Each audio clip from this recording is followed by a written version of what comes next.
Sebagian orang percaya bahwa letusan gunung berapi disebabkan oleh takdir. Sebagian lagi percaya letusan gunung berapi adalah petanda bahwa suatu gunung marah karena penduduk yang tinggal di dekatnya telah berbuat dosa. Tapi sains punya penjelasan lain. Mari kita simak.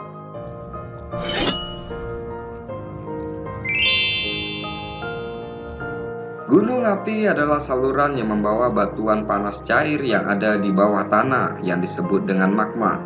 Saluran tersebut membawa magma keluar dari kerak bumi ke permukaan bumi.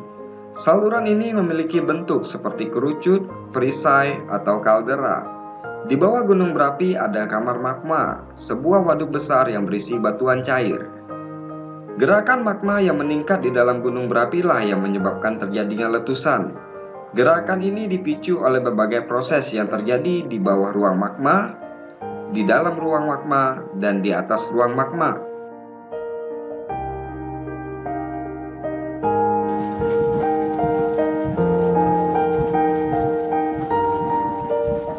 Di bawah ruang magma, gunung berapi yang berada di zona subduksi tempat lempeng bumi bertemu menyebabkan satu lempeng menunjam di bawah lempeng yang lain terus-menerus sehingga mendapat injeksi batuan cair baru ke dalam ruang magma. Di bawah ruang magma itu, panas inti bumi mencairkan sebagian batuan yang ada menjadi magma baru. Batu cair segar ini akhirnya masuk ke dalam ruang magma. Saat ruang itu, yang sudah terisi dengan volume tertentu, tidak dapat menampung magma baru. Kelebihannya akan dikeluarkan melalui letusan. Periode waktu antara letusan bergantung pada beberapa cepat batu meleleh yang dipengaruhi oleh kecepatan lempeng menunjam.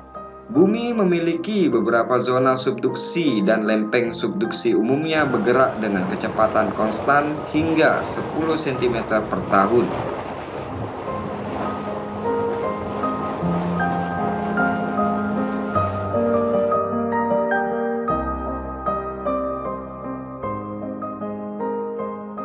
Di dalam ruang magma, aktivitas di dalam ruang magma juga bisa menyebabkan letusan. Di dalam ruang itu, magma mengkristal karena suhu menurun. Magma yang sudah terkristalisasi lebih berat daripada batuan panas semi cair sehingga akan tenggelam ke dasar ruang magma. Ini mendorong sisa magma ke atas, menambah tekanan pada penutup ruang.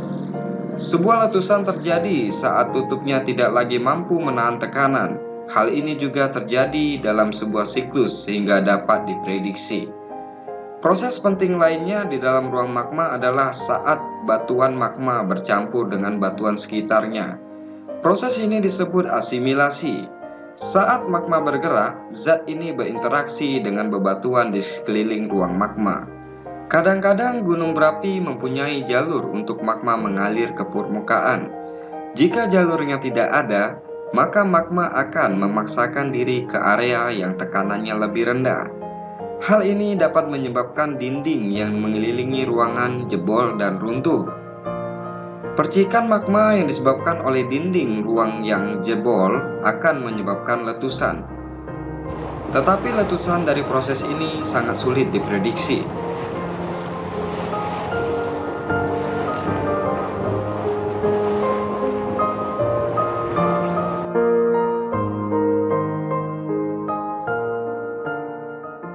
Di atas ruang magma, letusan juga bisa terjadi karena berkurangnya tekanan di atas ruang magma. Hal ini bisa disebabkan oleh berbagai hal, seperti penurunan kerapatan bebatuan di atas ruang magma atau mencairnya es di puncak sebuah gunung berapi. Sebuah topan yang melewati gunung berapi dalam kondisi kritis dapat memperhebat kekuatan letusan juga. Batu yang menutupi ruang magma dapat secara perlahan melunak karena adanya perubahan komposisi mineral. Penurunan kerapatan batuan penutup pada akhirnya membuat mereka tidak dapat menahan tekanan dari magma. Apa yang menyebabkan perubahan mineralogi ini? Terkadang, gunung berapi mempunyai celah di permukaan yang memungkinkan air meresap dan berinteraksi dengan magma. Bila ini terjadi, Perubahan batu akibat larutan hidrotermal akan terjadi. Batuan melunak dan akhirnya mengakibatkan letusan. Di mana magma keluar dari gunung berapi ini juga penting.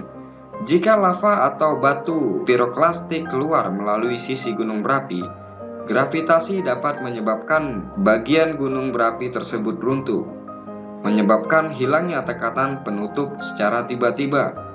Letusan besar biasanya terjadi beberapa saat setelah satu kawasan itu runtuh.